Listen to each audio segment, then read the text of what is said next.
This is you. You're sitting in a federal courthouse bathroom, hands shaking over a sink, watching your reflection like it's a stranger.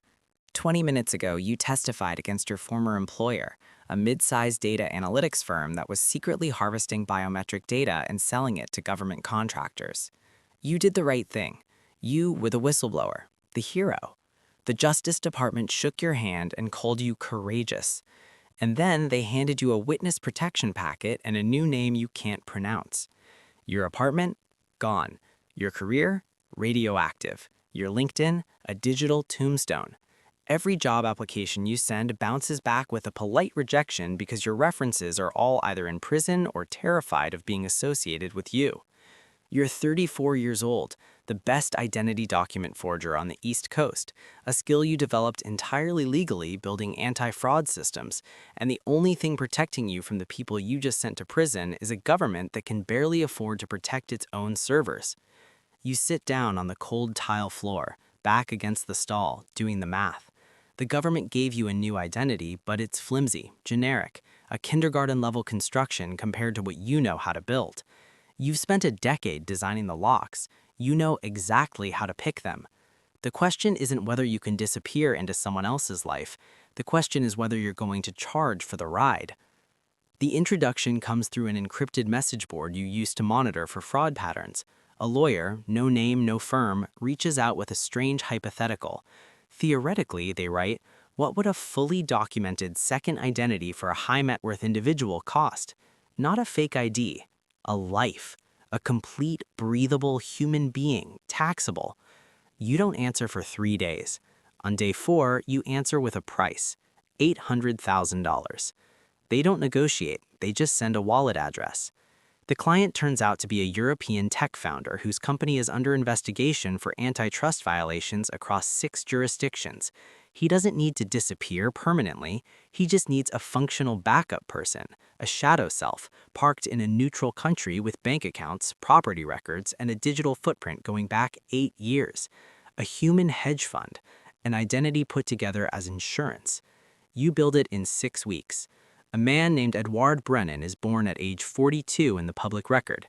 He has a modest apartment in Lisbon, a 10-year-old car, 3 years of tax returns, a dental record, and a library card. He's boring by design. Boring is invisible. Invisible is bulletproof.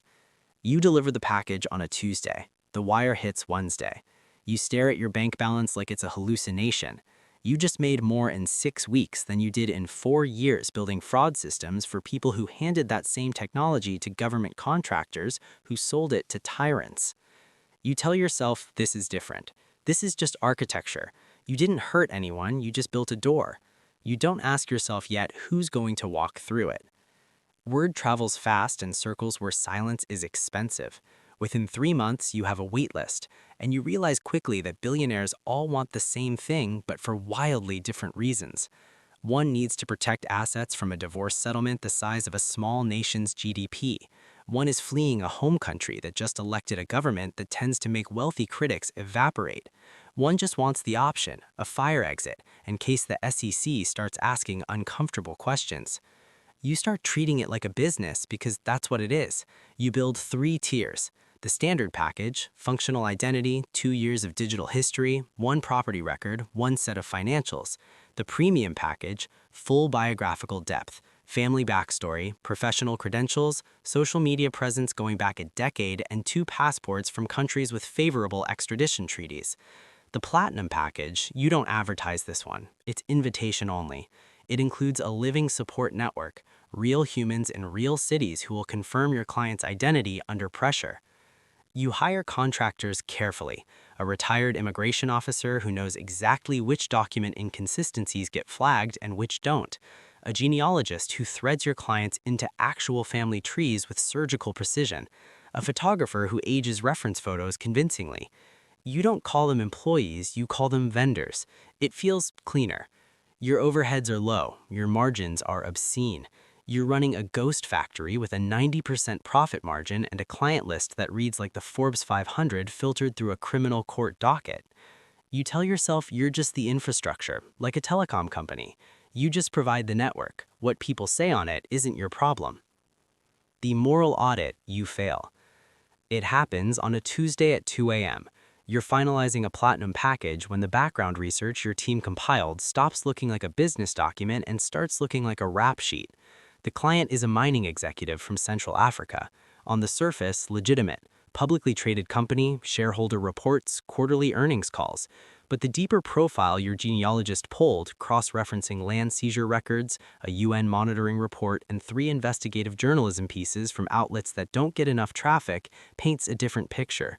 Villages relocated, water sources contaminated, local officials bribed to silence. This man doesn't need an exit strategy because governments are after him. He needs one because people are after him, people who have every right to be. You sit with it for 2 hours. Then you think about the whistleblower who sat in a courthouse bathroom 3 years ago, broke and terrified. And you think about the system that handed him a flimsy new name and called it justice. You think about how the people with real money never have to gamble on a government safety net. They just buy safety. You tell yourself you're leveling the playing field, that power has always protected itself, that turning this client down doesn't undo a single village. It just means someone less careful builds his exit door. You submit the package. You don't sleep, but you do cash the wire. That's the moment. Right there. The moment you knew and kept going anyway. File that away. It matters later. You never planned to work for states. States are messy. States have oversight committees and paper trails and political cycles that can flip a protected asset into a prosecutable liability in an election cycle. But then an intermediary reaches out representing what they describe as only a sovereign interest, and the number they put on the table rearranges your long-term financial planning in one sentence. The ask is different from your usual work. They don't need identities for people to disappear into. They need identities for operations to hide behind. Shell people, human infrastructure for money flows that can't be traced to a government balance sheet. Ghost citizens in 7 countries, each with years of financial history and tax compliance, each capable of holding assets, signing contracts, and receiving wire transfers that, on paper, have nothing to do with anyone powerful. It's not identity brokering anymore. It's nation-state money laundering architecture. You negotiate hard on the ethics, or at least you tell yourself that's what you're doing. In reality, you negotiate hard on the price and the immunity terms. You get both, a 7-figure retainer, and a quiet back-channel promise that certain agencies will look the other